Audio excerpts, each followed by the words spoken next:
So you throw on a jacket, you're stepping out to grab a newspaper. Headlines read, "The Armorous Titanic just launched in Belfast, Ireland." Amundsen became the first person to reach the South Pole. There are revolutions going on, both in Mexico and China, and both the US Navy and the US Postal Service are trying out this new invention called the airplane. The year is 1911, and as you're walking down the street in downtown San Francisco, New York, London, or Chicago, every respectable man you see is wearing a vest. Now, of course, they're wearing their vests underneath a jacket, and technically they're called waistcoats. But in any case, every single adult man owns at least a few of them. In 1911, we had reached peak vest. Based off some estimates, we would see over 20 million vests sold that year. With the total US population being well under 100 million, that figure as a percentage is even more impressive. But fast forward just 45 years to the mid-1950s, and all of a sudden we see that less than 10% of men are sporting vests. And by the 1970s, that percentage had dropped to under 3%. And what makes that number even less impressive is that the majority of men that still own waistcoats are only wearing them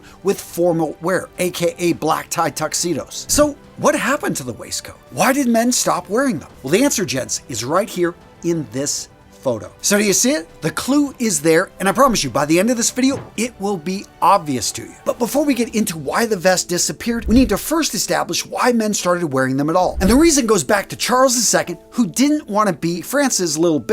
Let me explain. So one of the most interesting things about the waistcoat is we know the exact date of its birth, 1666. And we know this because the documents are still out there. It was decreed that the king, Charles II, wanted to establish a unique English style. You see, the French had been the enemy for years. Yet when you looked at the way the English dressed in their court, it was 100% influenced, inspired, and in Charles II's mind, controlled by the French. And Charles II, he didn't like this one bit. In fact, he equated it with France making English its mistress. And the king was apparently egged on by the writer John Evelyn, who wrote in the pamphlet Tyrannus in 1661, "Would the great persons of England but own their nation and assert themselves as they ought to by making choice of some virile and comely fashion." And in 1666, when the waistcoat made its debut, he described it as the most graceful, virile, and useful mode that ever appeared at court. So at this point, the English are all full of themselves, elated because they have now set the trend. Which, by the way, is actually not the case, because Charles II had come up with the idea after seeing the styles of adventurer Sir Robert Shirley, who had actually borrowed it from the Persian court of Shah Abbas the Great. Now, the original waistcoat was actually really long. It would go down past the knees, and they were adorned, colored, and these things were pretty darn elaborate. And of course, they showed status because they were only worn by men of means that could afford to have them made. Now, by the 1700s, the garment was shortened, and we also saw a wide variety of materials. Initially, they used English wools, but a lot of men started to choose silk because it was just more elegant, it was beautiful, and it layered well. And from a practical perspective, the shortened version was actually very functional. Because it was sleeveless and cut close to the body, it provided the insulation layer of the most important part of the human body, the torso, and therefore was incredibly functional 3/4 of the year in England. Freedom from sleeves also made it really good workwear because you had full movement of the arms, and if you started to perspire, you actually had a little bit of venting in the armpits. And throughout the 1800s, the vest became commonplace. Overall, the styles became much more muted, and a man with money would have a range of waistcoats made. Silks for the summer for suits and formal wear, heavier wools and tweeds for whenever it got cold. And because these vests were also made from the same material as suits, all of a sudden you had the emergence of the three-piece suit. Now, functionally, if you're wearing a suit in the 1800s, the vest solved a lot of problems. First up, it kept your tie in place. Next up, it hid your suspenders, which, believe it or not, was a big deal because suspenders, your shirt underneath, all of these accessories, these were considered almost like underwear, and in a sense, they needed to be layered and covered. In fact, that's one of the reasons the vest has survived so long, because in formal wear, black tie, aka the tuxedo, a vest is worn to hide and create a more elegant look of where the shirt meets the trousers. In fact, if you ever look to grab a vest, make sure it is long enough. A vest, even with your arms raised, should still cover the meeting point of the shirt and the trousers, which on a side note was a lot higher in the 18th century because most men were wearing high-waisted trousers. But why we stopped wearing high-waisted trousers, that is a whole other video. That's a great idea. So at the turn of the century, we have reached peak waistcoat. Every respectable man that wears a jacket owns one, and most men own half a dozen or more in various materials. So what happened. Now, gents, if you're enjoying today's video, you really should check out the free community I've created for you over on SKOOL. Seriously, there's no catch. It's absolutely free. But you want to join soon because every day you're not a member, you're missing out. Seriously, all the fragrances, all the clothes, all the product samples I've had sent to me over the years, I give away for free over in our group. And to be straight, gents, the guys in our community are actually getting the most out of these videos. Because a lot of you guys watch the video, maybe got a question, or you want to elaborate on a point or ask where you can buy something. Well, guess what? In our community, we have thousands of men just like you that are helping each other become their best self. So if you want to dress better, go over to the Real Men, Real Star community. I'm linking to it in the description. Oh, I do need to be clear. We ask 3 vetting questions. We want to protect you guys from spammers, so make sure to answer them in detail. That way you get into the community. And if you're interested, we also got a fragrance community, the Brotherhood of Scent, and a watch community. So if you're into fragrances or you're into watches, go check out those communities. I'll link to them as well down in the description.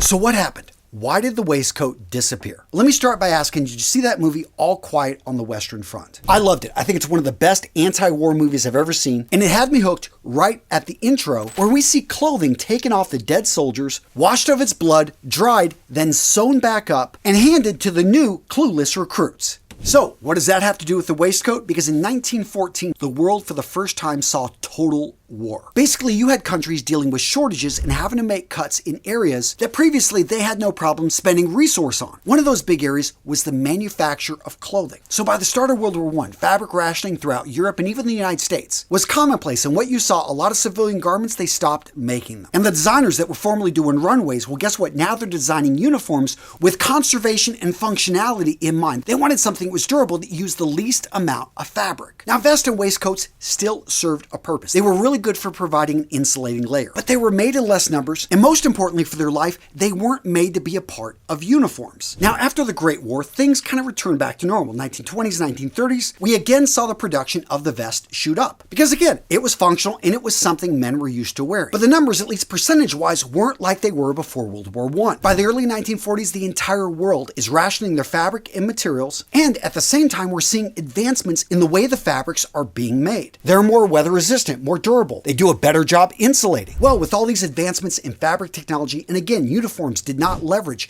the vest. So you got all these GIs returning from the war, used to wearing more comfortable clothing than their fathers did. Well, guess what? By the 1950s, the demand and production of the vest has dropped significantly. So yeah, when you're looking at this image, it now makes a lot of sense, right? Now, the next reason the vest disappeared, let's talk about office heating. When we were at peak vest in 1911, we had a huge demographic shift happening. Tons of men throughout the world were leaving the rural areas and migrating to the cities for jobs that paid better. And in the year 1911, even if you worked indoors, it was luxury if your office had indoor heating. And as that more than half American men still worked outside, and not to mention when they moved around transportation-wise, yeah, there was no heating in those train cars. That new invention called the automobile didn't even have a closed compartment. And a lot of guys were riding horses or in carriages going to and from. Obviously, by 1920 to the 1930s, things had changed. Indoor heating in the city has now become commonplace. Offices are still cool, but they're relatively comfortable. Inside a train for public transportation, it's now sealed better, and some of the fancier cars have heating. And speaking of fancy, those automobiles all of a sudden are starting to have sealed enclosures, and some of them even have heaters. And well, you can see where this is going. By the 1950s, indoor heating across the spectrum, with where men are spending their time, is commonplace. So the need for an extra layer to keep you warm, it's pretty much disappearing. Now, the next reason may seem a little bit less important, but it's incredibly powerful because human beings want to be like other human beings. Yeah, by the late 1950s and into the 1960s and 70s, all of a sudden we have tons of young men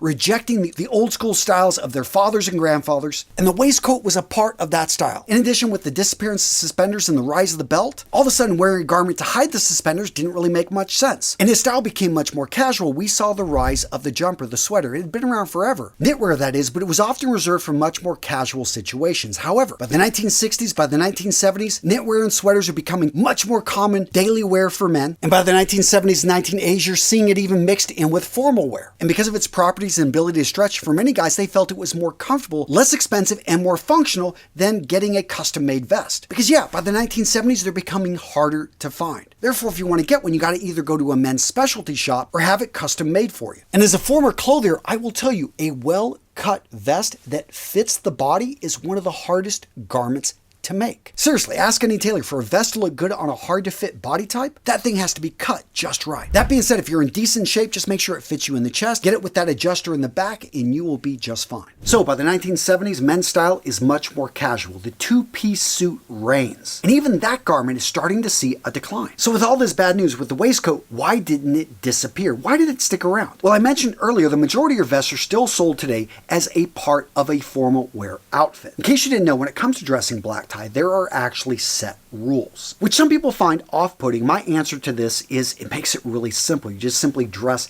per the rules and the guidelines. And yes, if you want to change it up, you want to have fun, I always say you can break one rule whenever you're putting your black tie outfit together. But the rule in formal wear is that you need to cover the area where the shirt meets the trousers. Now you can do this with a cummerbund, which comes out of India and is a really cool piece of menswear, but the more traditional and more formal way to do this is to wear a proper black tie waistcoat. But having said that, why do we still see the waistcoat outside of black tie? Well, first up, unlike a lot of other items that have disappeared in menswear, the waistcoat for some is still functional. A small percentage of men out there still wear suspenders, and so they use a waistcoat to cover it. And I do find if you have a white-collar job where you spend a lot of time in the office, you're a lawyer, you're a banker, you're a consultant, you want to maintain a dressed-up appearance that allows the eyes to go up and down when you take your jacket off, which some guys like to do. You know, for that reason, the waistcoat just can't be beat. A lot of guys as well enjoy bringing in a bit of color. In case you haven't noticed, the waistcoat I'm wearing, the back of it has some really fun patterns and colors to it. And some guys out there who wear a suit on a daily basis love the color they can bring to their outfit when they wear an odd waistcoat, one that is made from a different material and sometimes even a striking color that brings a bit of pop to their outfit. There's also something to be said how it raises the V. On a 2-button jacket, you're going to find that the gorge where the left and right flaps overlap is actually relatively low. By wearing a waistcoat, you actually raise that V up and you can give your outfit a more formal look. So yeah, the 3-piece suit has become less popular, but it still survives because some guys just love it. In addition, it should be noted, I've been using the word vest and waistcoat interchangeably. Technically, a vest